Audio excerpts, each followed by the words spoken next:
Tonight, Volta floods leaves 22,000 pupils without access to education, with more than 1,000 teachers displaced. We are live tonight on the ground, where the biggest teacher union has been demanding action from government. In the Volta region, 8 districts have been affected. Within these 8 districts, 150 schools have been directly or indirectly affected. And so that's the figure we are working on as at this time. Plus, Sanitation Minister Frida Prempeh under intense pressure to retract and apologize for these comments or face the wrath of the main opposition, NDC. They refused to leave. They didn't want to be evacuated. They stayed there till the end when we started spilling. Unfortunately, look at what is happening. And government has to spend millions of money on relief items, on education. The whole area, the water is contaminated. And what Ghana Water and Water Resources Commission would have to spend money, millions of money to treat the water.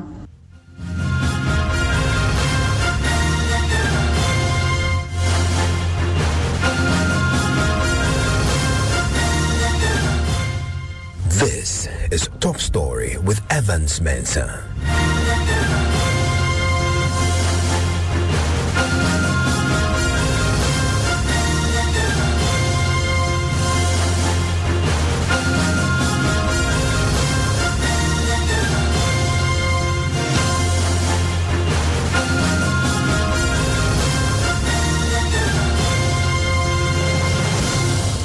And Top Story is always brought to you by Vodafone. The full impact on education of the devastating floods that has swept through the Volta and other regions along the Volta River is tonight beginning to emerge. Joy News has been hearing from the Volta Regional Directorate of the Ghana Education Service.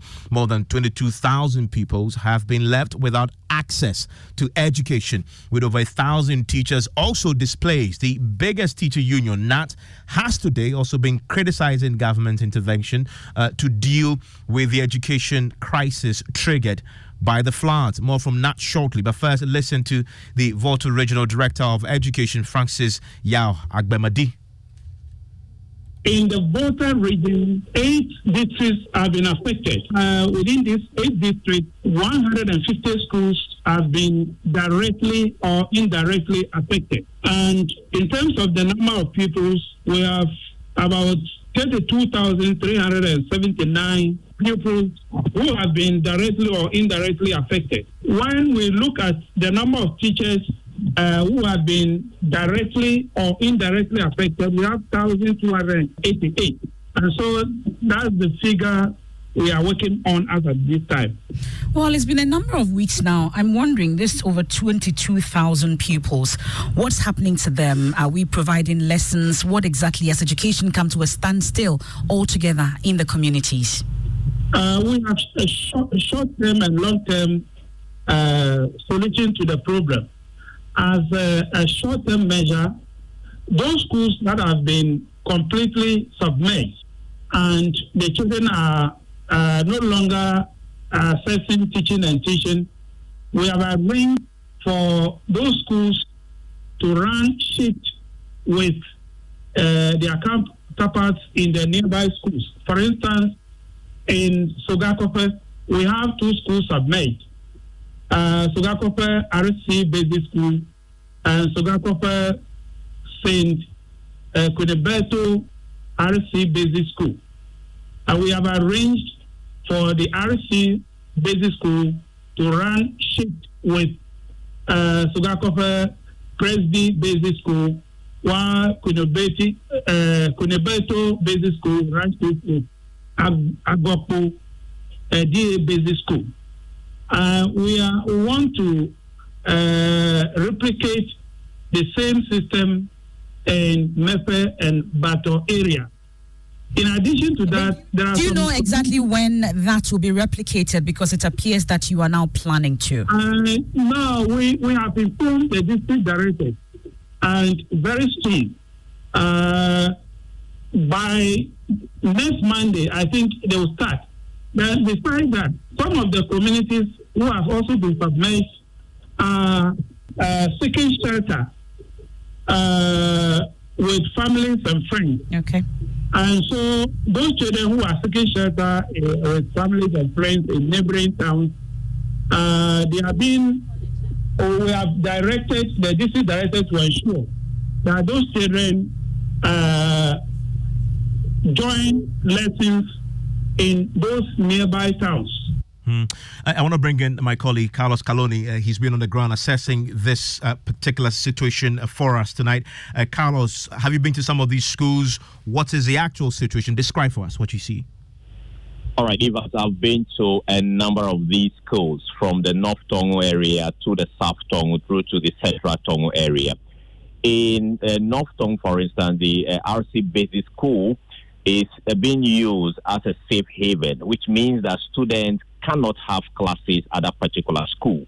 And in South Tongu communities, there are other schools also there that cannot be used for teaching and learning. The fact is that some of these kids would have to cross the lake to school in other communities, but with the current level of the lake, they are unable to do that.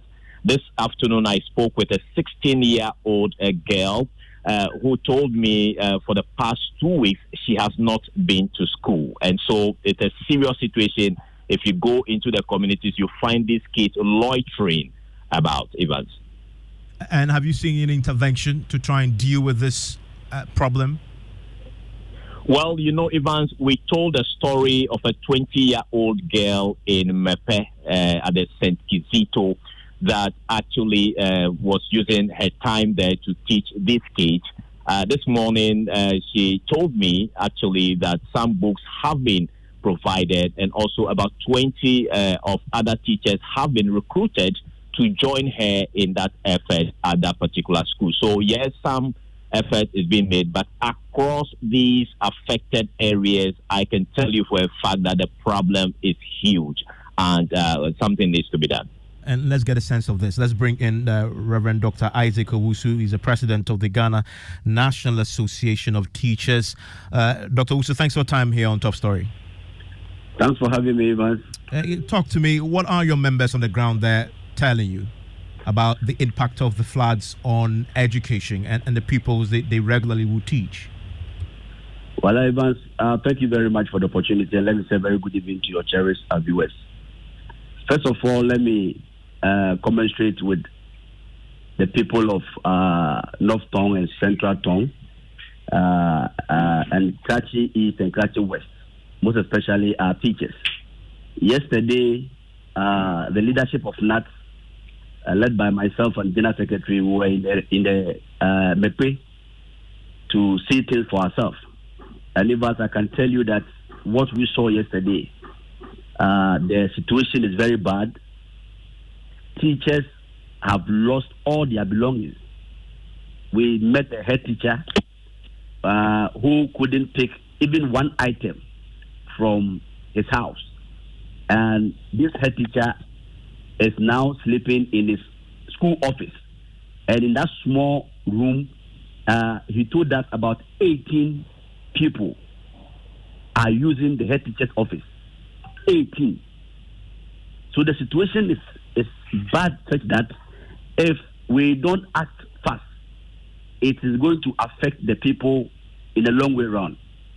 Yesterday, we went in to support the teachers with 150,000 Ghana cedis.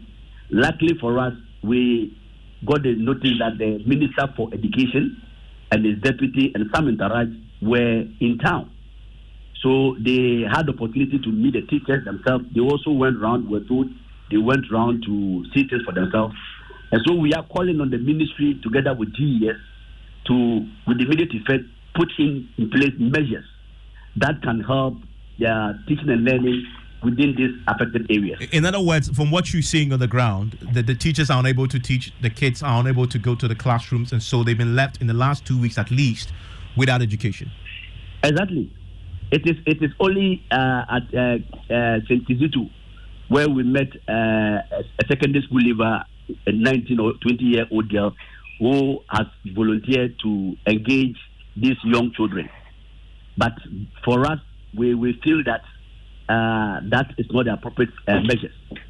So we believe that once yesterday the minister himself and his entourage Of course, we know that all the directors in Ghana are currently in Upper West for their code conference. And so we are trusting and believing that coming Monday next week, we should see some proactive measures be put in place by the duty bearers to enable academic work to continue. I mean, Dr. Usu, the floods, we've been reporting these floods at least now. We are in the third week now since this became a big issue of national concern.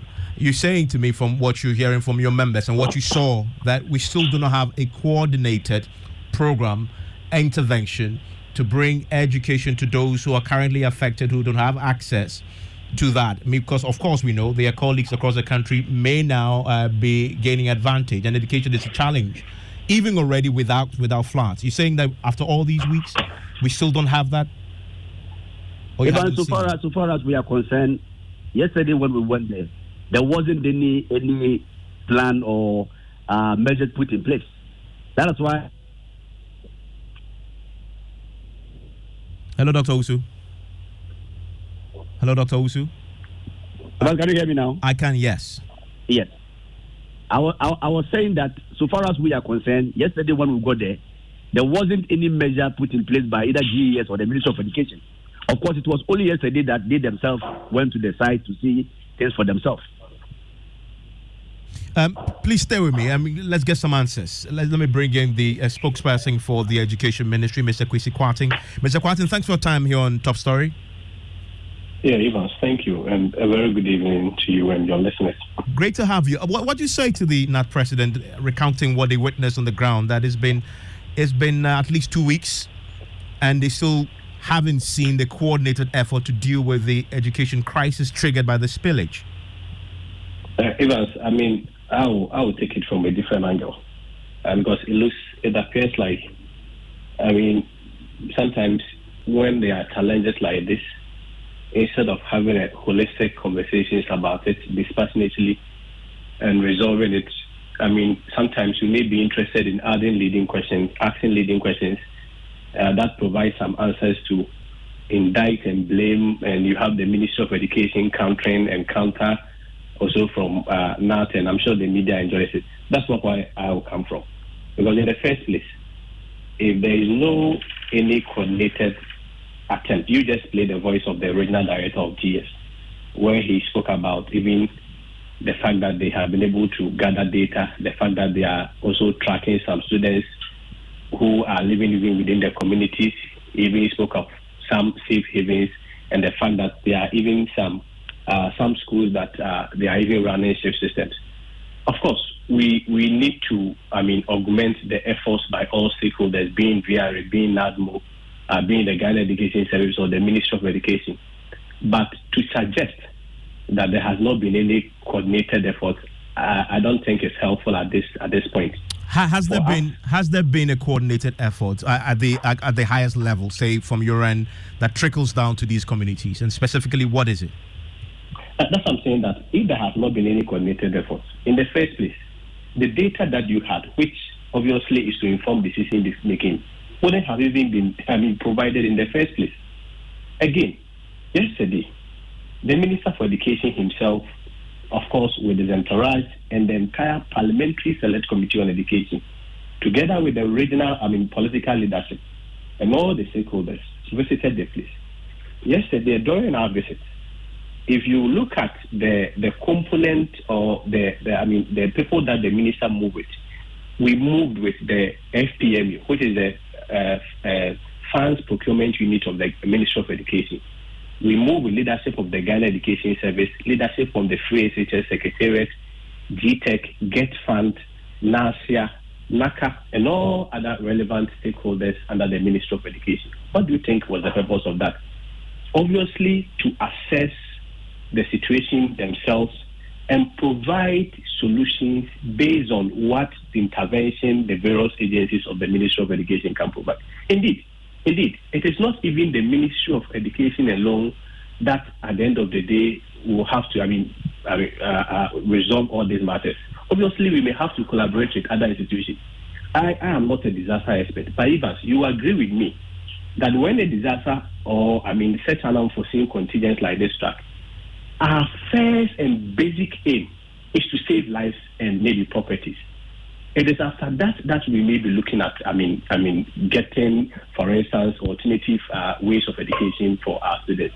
So for me, I think it's more about what we're able to gather, the information that we're able to gather, and the fact that it's going to inform decision making, and the fact that even yesterday when the minister went there, there were some interventions that we provided. Yeah, and Mr. Kwarteng, you use the word assess, and to be assessing this problem now, the concern is it's coming a bit late in the day when people needed it right at the beginning of this crisis.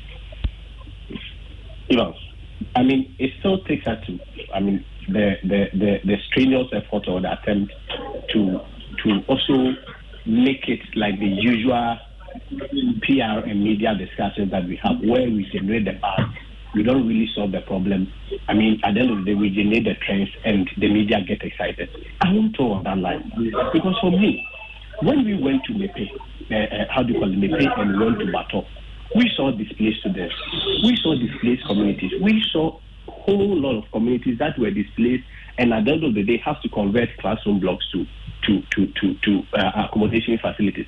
I recall the Minister for Education, for instance, directing that as a matter of immediate intervention, even before we get to Accra, GRA should look at, building pavilions, and the Ministry of Education also providing learners and resource materials to be able to resolve the situation. So it is not as though we have to come from an angle of blame game before we solve the problem.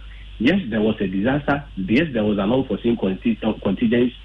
We had NADMO there. We had VRO there. We have the environmental protection there. Of course, even in terms of decision making, the Ministry of Education alone cannot just override any other person and say that I'm going to get all my students to school. The solution to this is not an event. It's a process. The more reason why when you spoke to when you spoke to the regional education director, he outlined measures that they've undertaken, and the fact that they are still taking some. Running shift systems, we providing learning materials and what have you. Yeah, Dr. Wusu, from Nat's point of view, what do you want to see? What interventions do you want to see on the ground? Evans, better late than never. Once the ministry has been able to visit the sites and they've seen things for themselves, all that we want is the solution.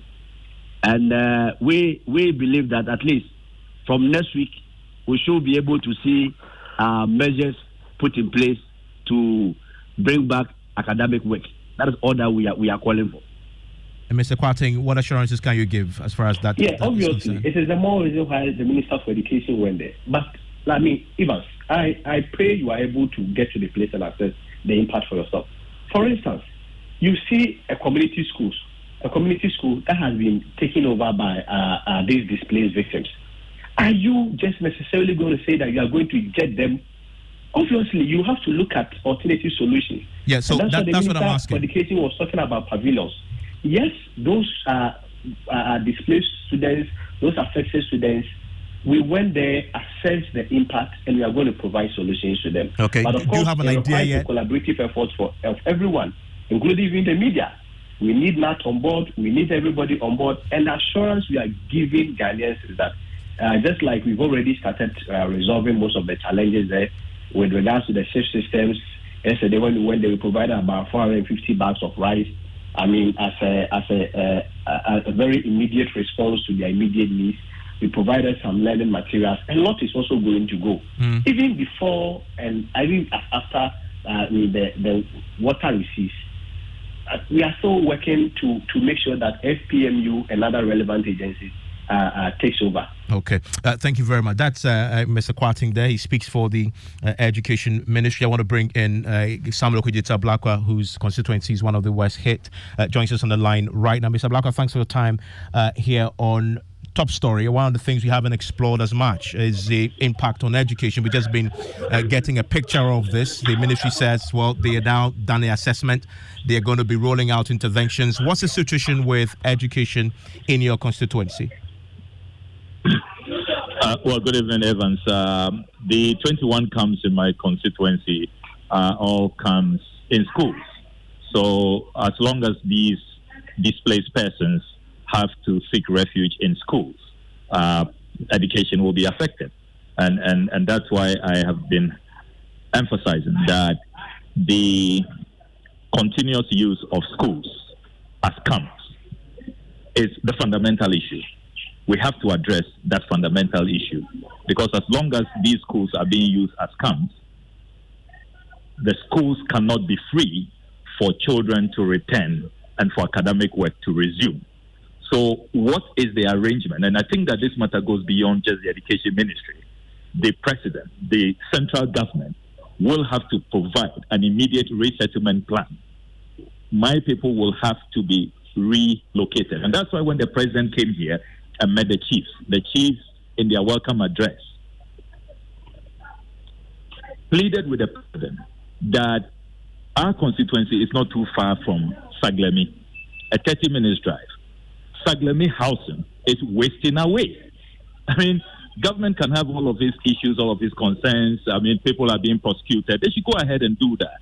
We are not going to interfere with whoever they think has questions to answer about that project. But does it make sense that Saglemi, just a few miles away from my constituency, is wasting away and people are in inhumane condition? The Ghana Medical Association has warned that people are now presenting with respiratory diseases because of the congestion, because they are cramped. Then the insanitary conditions, typhoid, cholera. So classrooms are not meant for residential use. We all know that. So why don't we relocate these thousands of people, over 12,000 people displaced, into some of these housing projects that are lying fallow, so that we can quickly fumigate, quickly prepare these schools again for academic work to resume. So we like to, as a country, sometimes make simple things complex. We know what to do. I mean, now they are talking about shift system, they are talking about classes. I have had to, as an interim measure, bring in university students and teachers who wish to volunteer, and we are doing, classes in the camps. But it's just interim. I mean, you can't really guarantee the quality. It's just to hold the fort. Let's remember that across the country, the academic calendar is in force. These children are going to be writing the same exams with their peers across the country, the same BEC, the same WASI.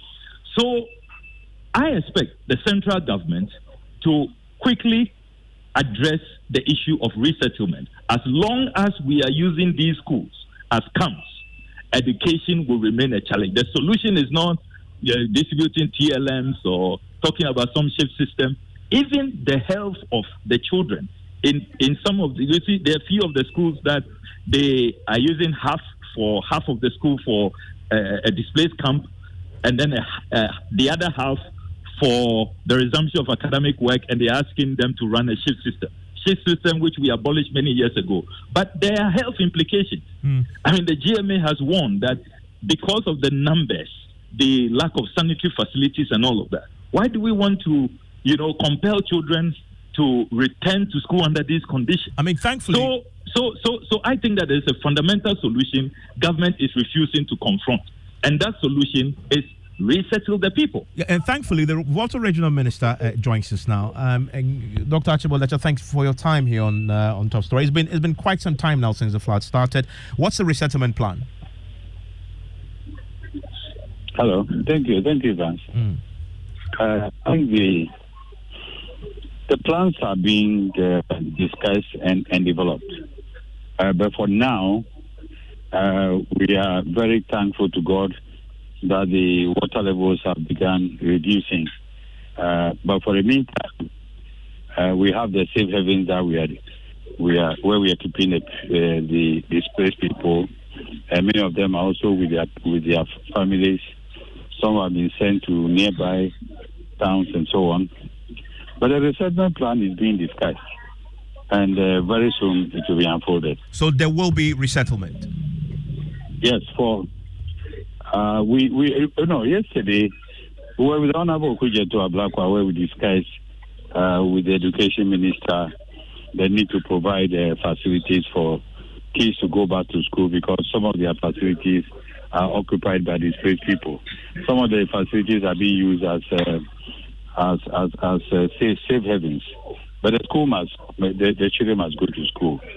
So the education minister with his team were with us the whole of yesterday, and they returned to Accra in the evening, and I'm sure that today they are drawing the plans that will help us make sure that the kids go back to school as soon as possible. What about the suggestion to use the Saglami Housing Project as a temporary holding base for those currently displaced who are being kept in classrooms and other places? Yes, as far as I am concerned, I don't know the condition of that place, and I don't know whether it's a feasible suggestion. I don't know. Yeah, but there's only one way to know for sure, right? To look into it. Is that even being considered? I think, as far as I am concerned, the people must be resettled as close to their original places of habitation. That is my humble opinion. So, as you speak right now, as the chairman of the Regional Security Council, the president's chief representative there, it's not on the table for now for Saglami. Hello, it's not on the table for now to consider Saglami as part of the resettlement plan, or a temporary place. I think it's in Greater Accra region.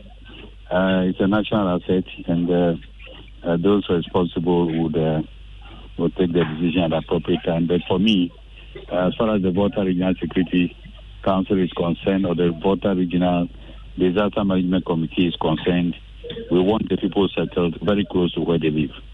And Mr. Okudita-Blakwa, today I've seen that the Volta Regional NDC have issued a strongly worded statement demanding a retraction and apology for these pronouncements made by the sanitation minister. There are also more spillage. Even though VRA, NADMO, the Water Resources Commission came together to educate the people in the community, did simulation exercises with them even at Mepe, yet they refused to leave. They didn't want to be evacuated. They stayed there till the end when we started spilling. Unfortunately, look at what is happening. And government has to spend millions of money on relief items, on education. The whole area, the water is contaminated. And what Ghana Water and Water Resources Commission would have to spend money, millions of money to treat the water. Mr. Okudita-Blakwa, do you support that call that we've seen in the statement issued today by the NDC? Absolutely. The minister does not have to wait for pressure to pile to retract and apologize, because all of what she said are blatant falsehoods. No team came here to evacuate anybody, and the people refused to go. A while ago, we have just been discussing with the regional minister a resettlement plan. If there was one, if they had places they had constructed for our people to be resettled or to be evacuated to, we will not be having this discussion now, Evans. But those places will have been ready. So it is not true that there was an attempt to evacuate people and they refused to go. But the VRA said people were sensitized. Yeah, go ahead. People were sensitized, and they were asked to move to higher ground. And in essence, that call wasn't heeded by people who were in areas that could be affected. Again, that is not true. Look, this penchant by public officials to blame victims, to blame people whose lives they have destroyed, people whose properties they have damaged, people who they have ruined by their own abysmal performance. Look, VRA has serious questions to answer. The dam doesn't get full overnight, in a second, and they should have taken steps. We have been asking what steps they took, how and why did they wait to the last hour? This spilling could have been done gradually, long ago, and there should have been ample notice. The fact that they did sensitization in May, a simulation on the 11th of May, which included the military, the police, NADMO, and all of them, the people were told that if the D-Day comes, this is what will happen. The D-Day came, and all of those components were missing. I mean, the military, the police, NADMO, fire service, ambulance service came days after. My people had to, save themselves. The youth I always salute them. They had to, whisk the aged, the vulnerable out of harm's way. So, look, this has been a disaster. Here we are discussing why classrooms have been taken over as safe havens and there is no academic work going on and all of that. Government has been caught, off guard. Government was not prepared for this. And in the process, so many people's lives have been destroyed. Government must carry out an honest introspection and should stop blaming the victims. Look, the people are down and out. You have messed them up. You've left them devastated. Why are you still kicking them with callous lies, with gross insensitivity, and just inhumane statements? So look, the sanitation minister must sanitize her thoughts. She also adds that we ask them to move, as if the people are squatters. Let me be clear to you, Evans. The people here, my constituents, and all the affected areas have been living in these communities for decades, centuries, before the Akosobo Dam was constructed, before the Pond Dam was constructed. They are not squatters. The minister talks as if these are some squatters who just arrived on the scene and are becoming a nuisance. I mean, she ought to sanitize her thoughts. They are not squatters. We have been landowners. We've been living here for many decades. And I think that it also reflects a certain ignorance about the history of our country, about the people of our country. And the earlier she retracts and apologizes, the better. Because the let me get the Volta Regional Minister into this conversation. And Dr. Archibald Letta, the demand for retraction and apology, fair? Hello. Yes, the demand for retraction and apology, fair? I haven't actually heard what the minister said, but I know that there was a lot of sensitization, and even when we were evacuating people, we had to think about compulsory evacuation, but we didn't want to do that. So we were actually vigilant in the various communities, monitoring the water levels with assistance of the Navy, and whenever the people realized that their lives were in danger, they immediately complied and got into the boats.